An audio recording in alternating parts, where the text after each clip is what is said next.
Good day, M4444. Please introduce yourself. My name is Lorena S. Padua. I'm 30 years old and I have happily have two children. Okay, I see, Lorena, that you have experience somewhere in Sipocot, Camarines Sur. What is your main duty and responsibility as a helper? My duty and responsibility are general cleaning, cooking, marketing, taking care of the children, and two elderly and they have pets. Why do you want to work in Hong Kong? I want to go to Hong Kong for my family, to provide my family needs and help my family and especially my two children. How long do you want to work in Hong Kong?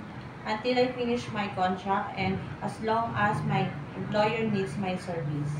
What did you do if the newborn is crying? I will check the diaper if full and if he's still crying, I will check if his or her have a fever. Are you afraid of dogs and cats? No. Are you willing to accept holiday set up by the Yes. employer?